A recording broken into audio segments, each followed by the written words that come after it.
जय सिया राम। नमस्कार। शंकर जी विवाह के लिए राजी हो गए हैं और विवाह के लिए तैयारी कर रहे हैं बारात के लिए। भगवान विष्णु कहते हैं कि सब कोई अपने अपने गण को अलग अलग बारात लेकर चलो। तो शंकर जी के गणों में भूत प्रेत पिशाच अनेक तरह से लोग नाचते गाते हुए चलते हैं और भगवान शंकर के चिता जलती हुई चिता दूल्हा का श्रृंगार किया जाता है। तो उसके श्रृंगार रूप में उनके बदन में बढ़िया चिता भस्म लगा दी गई और बाघंबर पहरा दिया गया और उनके मौर के जगह उनको बढ़िया बढ़िया पतले पतले सर्प उनके जटाओं में बांध दिए गए, लटका दिए गए और एक मणिधर सर्प उनके मौर के ऊपर बैठा दिया गया और जनेऊ के रूप में मोटा सा सर्प वह अलग हो गया।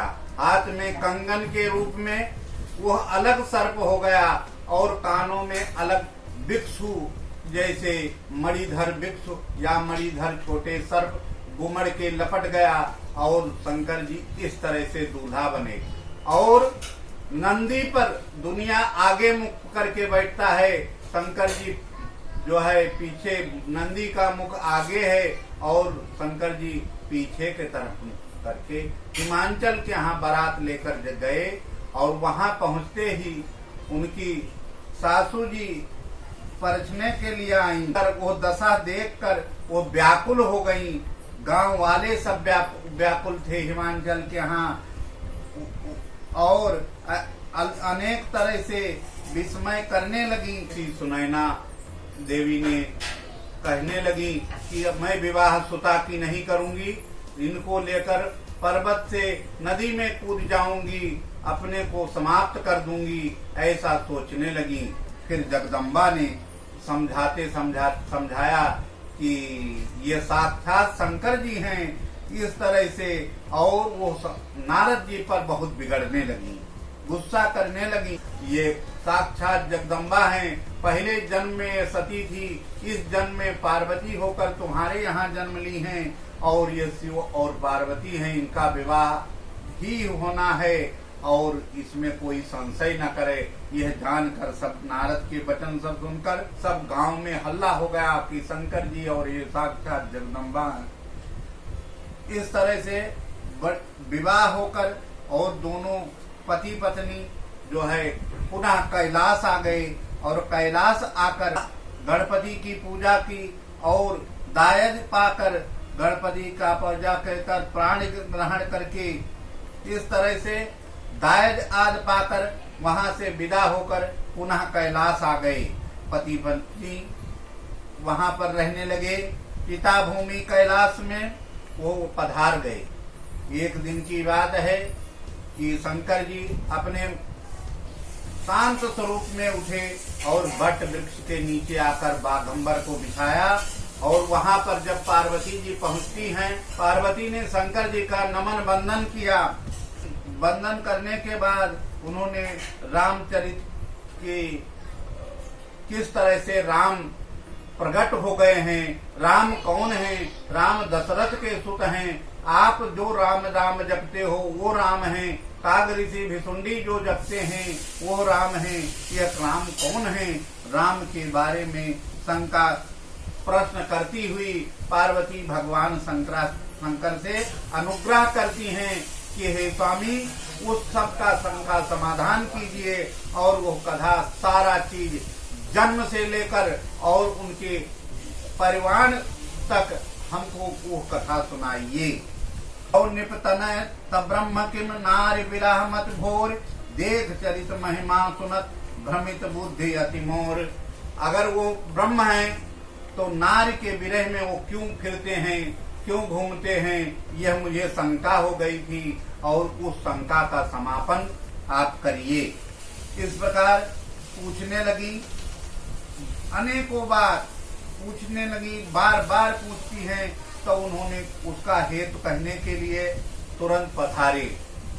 सोचने लगे 2.5 घड़ी तक शंकर जी भगवान राम का नाम लिया और अपने अंदर समाहित हो गए। 2.5 घड़ी के बाद उन्होंने कहना प्रारंभ किया। उन्होंने पहले मंगलाचरण किया। मंगलाचरण करने के बाद शंकर जी ने कथा कहना शुरू किया। कथा में सर्वप्रथम राम जन्म का हेतु कहने लगे कि राम जन्म किस तरह हुआ, क्यों हुआ, यह कहने लगे। उसमें पहली कथा उन्होंने बताया, सनकादिक जो हैं, सनक सनंदन सनत कुमार एक बार वैकुंठ गए थे। वहां पर द्वारपालों ने जय और विजय नाम के द्वारपाल जो रोक दिए थे, उनको श्राप दे दिया कि तुम 3 जन्म तक राक्षस हो जाओ, ऐसा श्राप दिया। उसी समय विष्णु भगवान पहुंचकर यह वरदान दिया कि जब जब तुम्हारा राक्षस स्वरूप होगा तब तक उद्धार करने के लिए मैं तो पुनः पृथ्वी लोक पर आया करूंगा। ऐसा कहकर एक कारण वो है।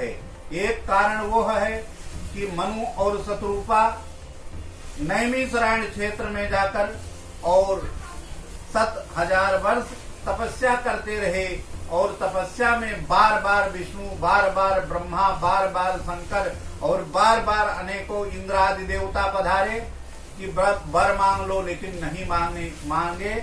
और जब भगवान का प्रादुर्भाव हुआ, भगवान साकेत से श्री राम के रूप में वहां पधारे, तो उन्होंने वरदान मांगा कि पुत्र रूप में मैं आपको चाहता हूँ। कथा कहते हुए बताते हैं कि मनु को वो वरदान दिया कि जब तुम दशरथ होगे, अयोध्या के राजा दशरथ के रूप में जन्म होगा और माता कौशल्या के रूप में होंगी, उस समय मैं राम के रूप में वहां प्रादुर्भाव करूंगा।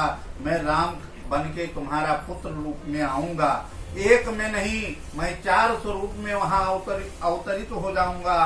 तीसरा कारण जो है, कहा कि राजा भानु प्रताप, भाई अरिमर्दन और उसका मंत्री धर्मरुचि, ये तीनों अच्छे से राज करते थे। उनका असंग, राजा असंग के वजह से, डुप्लीकेट साधु मिलने के वजह से उनका जो है एक क्षण कुसंग पड़ने के वजह से उनका राज नष्ट हो गया और उन्हें ब्राह्मणों द्वारा श्राप मिल गया कि तुम 3 जन्म तक राक्षस हो जाओ। वही आगे चलकर राजा भानु प्रताप रावण हुआ, अरिमर्दन कुंभकर्ण हुआ और धर्मरुचि जो है विभीषण के रूप में अवतरित हुआ। और चौथा कारण उन्होंने कहा, हे देवी, एक बार की बात है कि नारद जी ने भगवान को श्राप दिया है कि मनुष्य रूप में तुम्हें मृतलोक में जाना होगा। तो उन्होंने फिर उस पर भगवती पार्वती ने उनसे एक चीज कहा कि ये बताइए प्रभु, नारद जी तो विष्णु भक्त हैं, दिन भर राम राम जपते हैं, और उन्होंने किस तरह से, किस कारण से भगवान को श्राप दे दिया। पार्वती जी अपने गुरु का दोष नहीं देती हैं, पार्वती जी भगवान का दोष देती हैं कि का अपराध रमापति कीना। इस तरह से कहती हुई भगवती पार्वती पूछती हैं कि क्या किया है, विशेष कर बताइए महाराज। तब जो है शंकर जी कहने लगे, नारद जी एक बार काम देवता को जीत लिए, कामत देव को जीत कर, और जब जीत लिए और जीत कर हमारे पास आए और हमसे कहा कि हमने कामदेव को जीत लिया है, और मैंने कहा किसी से नहीं कहना। उन्होंने अपने पिता से कहा, उन्होंने भी कहा किसी से नहीं कहना, और फिर जाके विष्णु से कहा कि विष्णु से कहा नहीं कि वही नारद जी को माया ब्रह्म में कर दिया और माया नगरी का उत्पत्ति करके वहां पर राजा और रानी और पुत्री का उत्पत्ति कर दिया। भगवान ने माया नगरी बसा दिया, स्वयंवर कर दिया।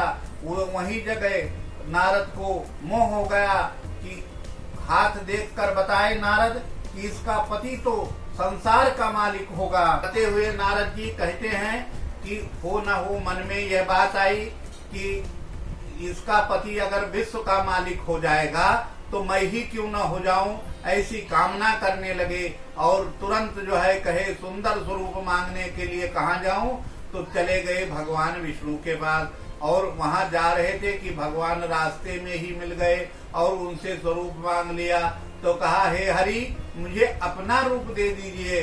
तो हरि के दो रूप होते हैं, एक शब्द के दो अर्थ होते हैं। हरि मतलब बंदर होता है, हरि मतलब ईश्वर होता है। हरि का ही स्वरूप में भगवान ने बंदर का स्वरूप दे दिया। और नारद का कल्याण हो इसलिए बंदर का स्वरूप दे दिया। और यहाँ जहाँ बैठते हैं वहाँ जो है नारद के तरफ बंदर को के साथ कौन विवाह करेगा, कौन सुंदर पुत्री विवाह करेगी। विवाह नहीं हुआ, स्वयंवर में नहीं, वो दूसरे के साथ रमापति के साथ भगवान के साथ विवाहित होकर वो चली गईं।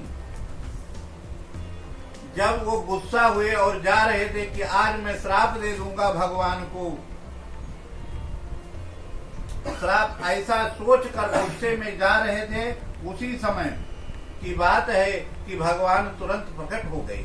क्योंकि वो माया के रूप में इतना न रमा न राजकुमार न राजभवन कुछ नहीं रहा। और भगवान प्रकट हो गए और भगवान ने को श्राप दिया कि जाओ, जिस तरह से तुमने स्त्री के तरह मुझे बाउर किया है उसी तरह आपको जो है स्त्री के लिए मनुष्य रूप में रुदन करना पड़ेगा। आपने बंदर का स्वरूप दिया है, बंदर ही तुम्हारी सहायता करेंगे। ऐसा श्राप जो है नारद जी ने दे दिया। जैसे श्राप दिया भगवान ने अपने माया का हरण कर लिया। नारद जी तब सोचने लगे कि मैंने बहुत बड़ी गलती कर दी और भगवान से कहे मैंने ऐसी गलती। शंकर जी के दो गणों को साथ में जो थे उनको नारद जी ने श्राप दे दिया कि तुम राक्षस हो जाओ। वही दोनों गण आगे चलकर रावण और कुंभकर्ण हो गए।